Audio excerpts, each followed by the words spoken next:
Қайырлы күн, құрметті менің тыңдармандарым. Пойыздағы махаббат. Әңгімені тыңдамас бұрын арнаға жазылуды ұмытпаңыздар. Біз Нұрбол мен Қызылорда Көкшетау бағытындағы пойызда таныстық. Маусым айының соңында бір туысымыздың тойы болды.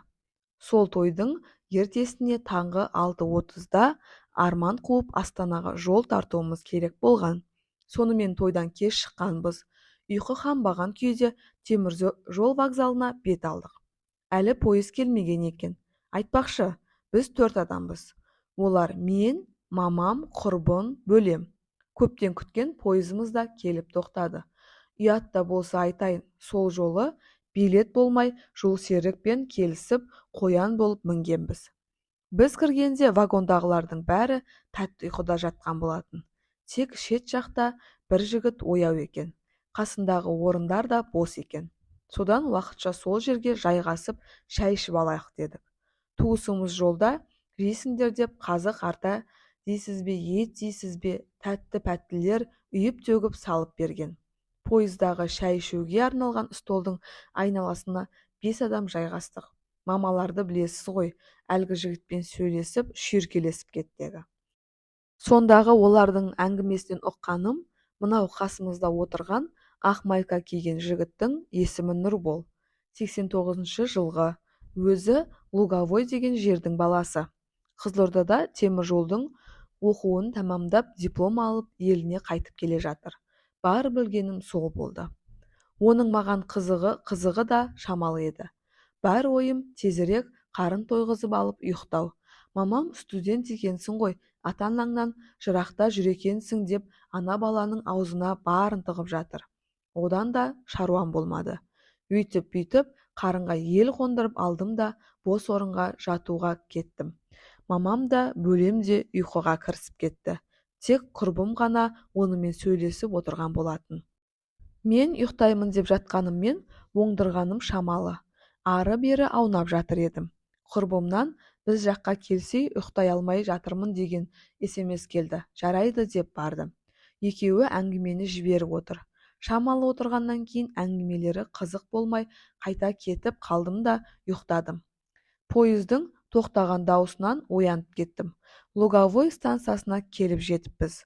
Орнымнан тұрып, беті қолымды жуайын деп кетіп бара жатсам, әлгі студент бала түсіп барады екен. Жақсы, оқуға түсіп кетіңіз деп тілек айтып бара жатты. Мен де ұйқымды дұрыстап аша алмаған күйде сау болыңыз дедім де алдынан өтіп кеттім. Сол жолы Астанаға аман есен жетіп алдық. Ол жақта не істегеніміз жайлы бөлек әңгіме қылармын. Тәңірдің жазуымен Астанаға емес, Шымкент қаласына оқуға түстім. Бірінші курстың қазаны немесе қараша айы болатын. Түн болып төсек салып жатқанмын. Телефоным шырылдады. Қарасам бейтаныс номер. Алдым. Ар жағынан бір жігіттің даусы шығады. Қалайсың? Жақсы, шүкір. Не істеп жатырсың? Ұйықтайын деп жатырмын. Не жаңалық? Ешқандай. Кешіріңіз, мен сізді танымадым. Кімсіз? Кім екенімді айтардан бұрын бір сұрақ қояйын, жауап бересіз бе? Кім екеніңізді айтыңыз, сұрақты сосын қоясыз. Әсел, жігітің бар ма? Осы сұрағыма жауап берші. Жоқ, жігітім жоқ. Енді айтыңыз, кімсіз? Сіз мені ұмытып кеткен шығарсыз. Мен сені бір көріп ғашық болған адаммын. Жұмбақтамай кім екеніңізді дұрыстап айтсаңызшы. Қазір телефонды өшіре саламын. Жоқ, өшірмеңіз. Мен жазда пойыздағы баламын ғой. Сендер мамаң, құрбың, бәрің мініп едіңдер ғой, есіңде ме? Иә, есімде. Қызылордадан қайтқан жігітсіз бе? Иә, солмын.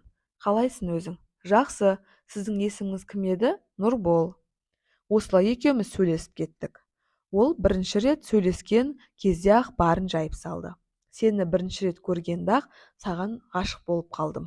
Сол кезде сен ұйықтап жатқан кезде сенің құрбың Малика маған сенің өлеңдеріңді, әңгімелеріңді көрсетті.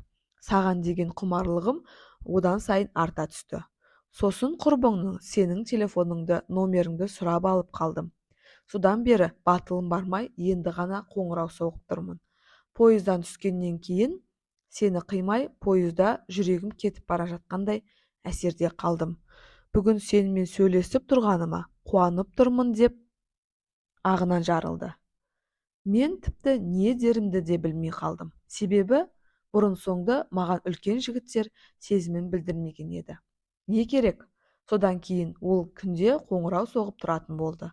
Үйінің жалғыз баласы, бір қарындасы бар екен. Оқуды бітіргеннен кейін үйіндегілер үйлен деп жатыр екен. Айтпақшы, ол сол кезде Алматыда жұмыс жасап жүрген болатын. Солай жүргенде қыс келді.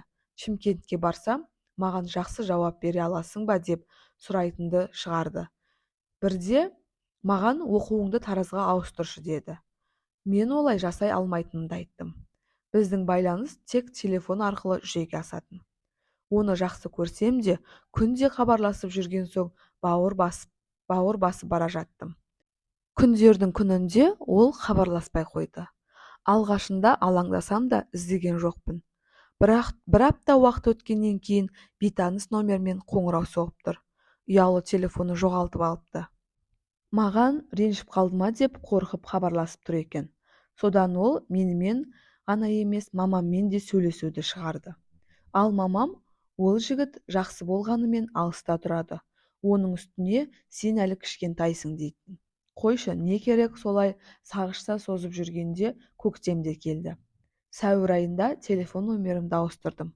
Оған айтқан жоқпын. Сөйтсем ол құрбым арқылы үйдің номерін алып, мамама қоңырау соғыпты.